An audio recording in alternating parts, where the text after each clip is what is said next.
திட்டக்குடி மற்றும் அதை சுற்றியுள்ள பகுதிகளில் கடலூர் மக்களவைத் தொகுதி தேமுதிக வேட்பாளர் சிவக்கொழுந்தும் அவருக்கு ஆதரவாக புவனகிரி எம்எல்ஏ அருள்மொழி தேவனும் திறந்த வேனில் வீதி வீதியாக சென்று தீவிர வாக்கு சேகரிப்பில் ஈடுபட்டனர். விவரங்களை உடைய செய்தியாளர் நவேந்தர் வழங்க நாம் கேட்கலாம். நவேந்தர், விவரங்கள். வணக்கம் சார்.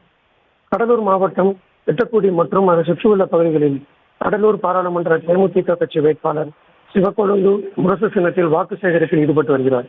நடக்கிருக்கின்ற பாராளுமன்ற தேர்தலையொட்டி பிரச்சாரம் செய்வதற்கு கடைசி நாளான இன்று கடலூர் மாவட்டம் திட்டக்குடி தொகுதிக்கு உட்பட்ட இடைச்சிறுவாயூர், கீழ்ச்சிறுவாயூர், பெரமலை, சிறுமலை, பட்டூர், போத்திரமங்கலம், அதைத் தொடர்ந்து பெண்ணாடம் பேரூராட்சிக்கு உட்பட்ட வார்டுகளில் அனைத்திந்திய அண்ணா திராவிட முன்னேற்ற கழகத்தின் கூட்டணி கட்சியான தேமுதிக கட்சியின் கடலூர் பாராளுமன்ற வேட்பாளர் சிவக்கொழுந்து அவர்களை ஆதரித்து புவனகிரி சட்டமன்ற உறுப்பினர் அருள்மொழி தேவன் அவர்கள் வீதி வீதியாக பிரச்சாரம் மேற்கொண்டு வருகிறார்.